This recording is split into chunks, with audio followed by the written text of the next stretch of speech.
Assalamualaikum warahmatullahi wabarakatuh. Bismillahirrahmanirrahim.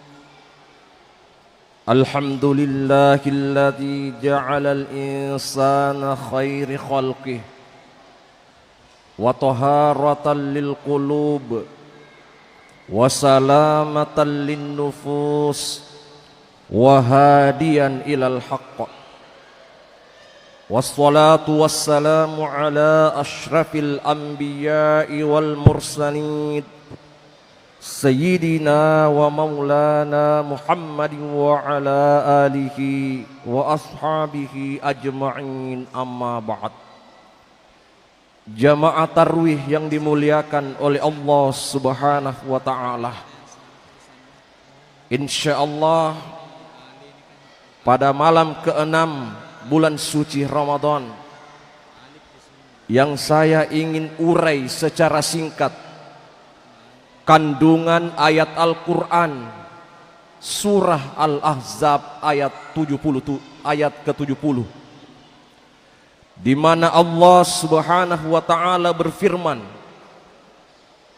Ya ayyuhalladzina amanu taqullaha wa qulu qawlan sadida yuslih lakum a'malakum wa yaghfir lakum dzunubakum wa may yuti'illaha wa rasulah faqad faza fawzan 'azima. Shadaqallahul azim.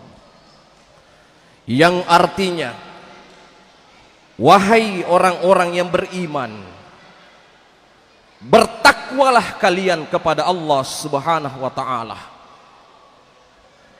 berkata jujurlah kalian, berucaplah dengan ucapan yang terbaik, beramallah dengan amalan yang terbaik, dan mohon ampunlah kepada Allah atas segala dosa kesalahan kalian. Dan barang siapa yang taat kepada Allah, taat kepada Rasulnya, sungguh dia telah mendapatkan kemenangan yang terbesar dalam kehidupannya. Jamaah yang dimuliakan oleh Allah Subhanahu wa ta'ala, ayat yang saya sebutkan tadi erat kaitannya dengan puasa Ramadan. Bukankah puasa Ramadan mengajarkan kita tentang konsep kejujuran dan kebenaran? Kita akan menahan lapar, minum, makan, bersetubuh dengan pasangan dan lain-lain sebagainya, mulai imsak. Setelah sahur kita melaksanakan imsak, menahan sampai kita berbuka puasa. Allah ingin menguji siapa-siapakah hambanya yang jujur dalam seharian tersebut. Allah berfirman dalam hadits qudsinya, As-sawmu li wa ana ajzibi. Puasa itu untukku dan aku sendiri, kata Allah, akan membalas puasa Ramadan yang dilaksanakan atau dilakukan oleh hambaku, kata Allah Subhanahu wa ta'ala. Kita sering mendengarkan istilah integritas. Seorang guru di sekolah akan diuji integritasnya. Seorang pimpinan di sebuah perusahaan akan diuji integritasnya. Apapun profesi kita, pekerjaan kita, kita akan diuji integritasnya. Seorang pejabat yang korupsi sampai triliunan rupiah, seorang pejabat yang mengambil uang negara sehingga dia dicap sebagai koruptor, maka pejabat itu tidak memiliki integritas dalam dirinya. Nah sekarang jamaah, apa yang dimaksud dengan integritas? Integritas itu adalah nilai kejujuran dan kebenaran. Ya. Makanya Rasulullah Shallallahu Alaihi Wasallam bersabda, Khamsatun asya'ah tuhbitus saum. Ada 5 hal yang dapat meruntuhkan pahala puasa Ramadannya orang. Salah satunya adalah al-kazibah, bohong, dusta. Jujur antonimnya atau lawan katanya munafik atau hipokrit. Bukankah dalam Al-Quran surah Al-Baqarah sudah menjelaskan bahwa salah satu ciri orang munafik adalah wa idza qila lahum la tufsidu fil ardi qalu innama nahnu muslihun.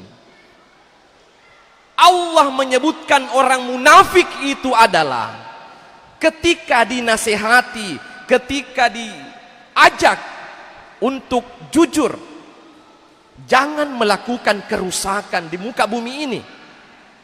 Lalu orang munafik menjawab, tidak, saya ini sudah berbuat benar, saya ini sudah berbuat baik.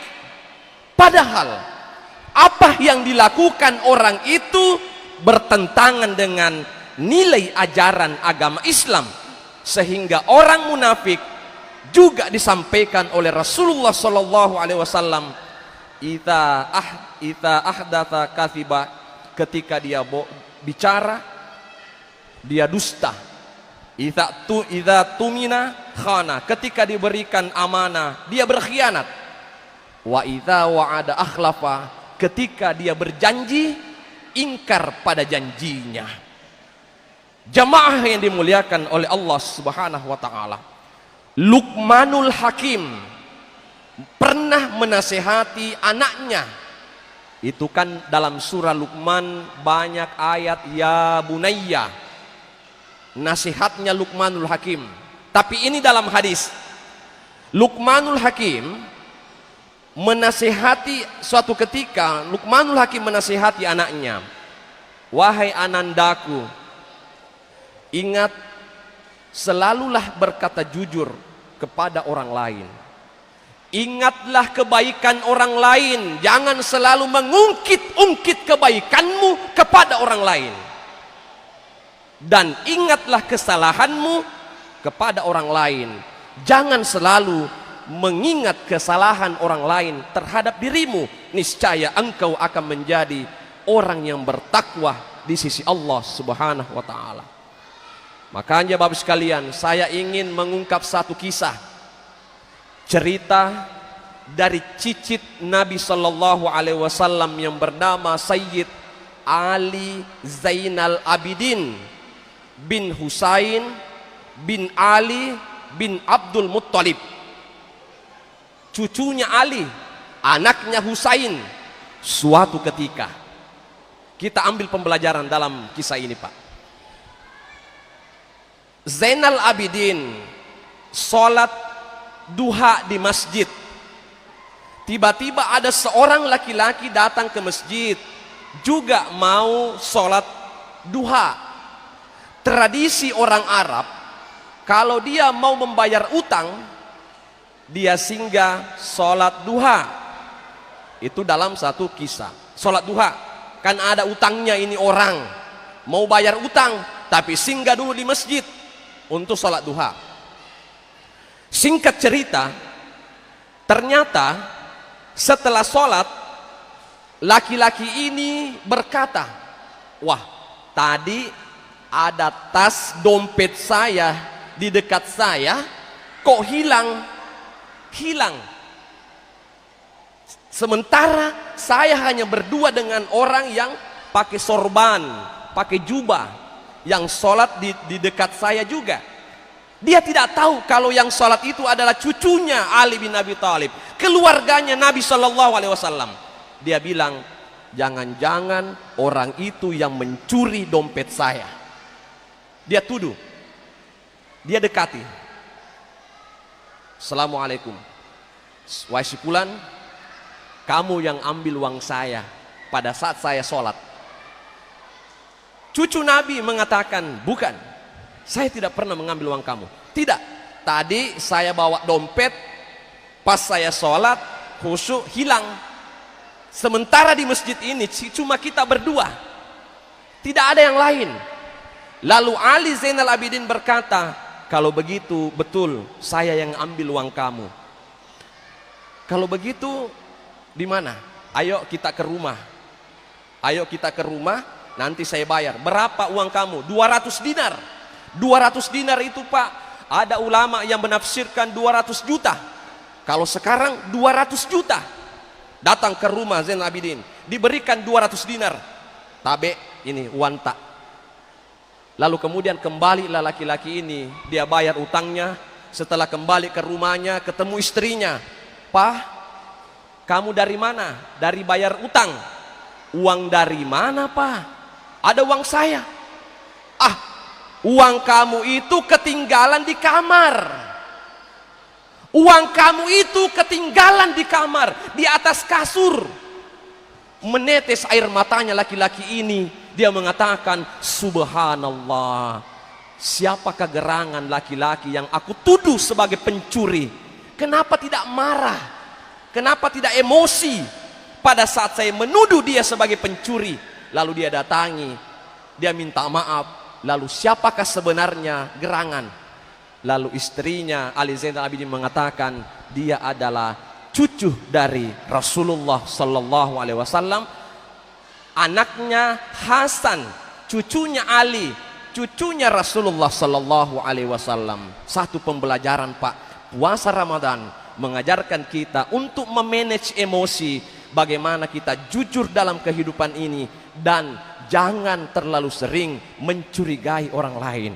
Yang terakhir yang saya ingin sampaikan pada kesempatan yang berbahagia ini, bahwa momentum bulan suci Ramadan kali ini adalah kita membentuk pribadi kita untuk senantiasa jujur dalam kehidupan ini, jujur pada diri sendiri, terutama bagaimana Rasulullah Sallallahu Alaihi Wasallam juga menyampaikan, man kana yu'minu billahi wal yaumil akhir falyakul khairan aw liyasmut.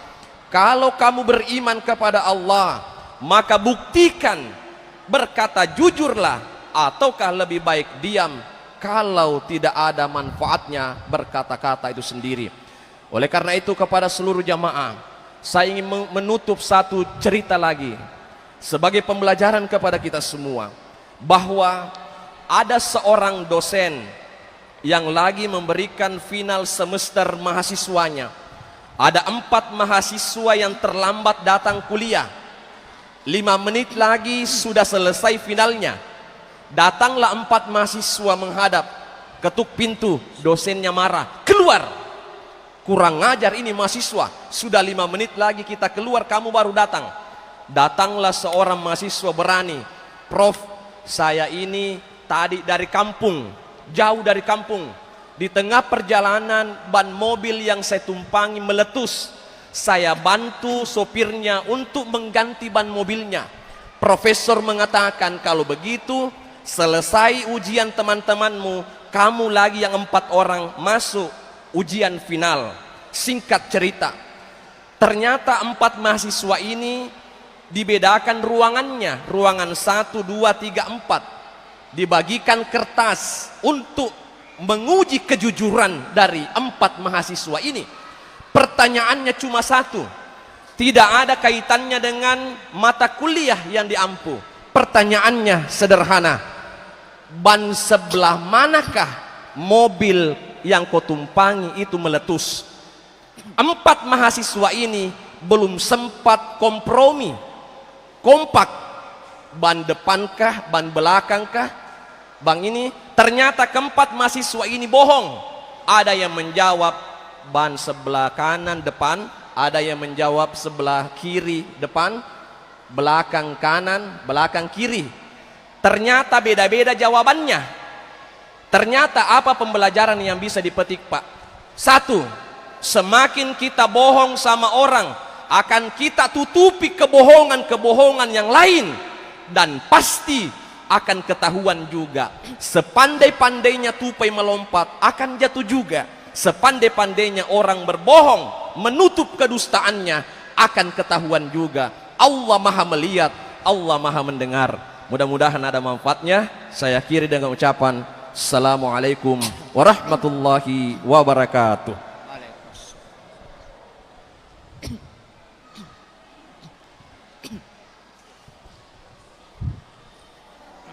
Sallu sunnatat tarawih jami'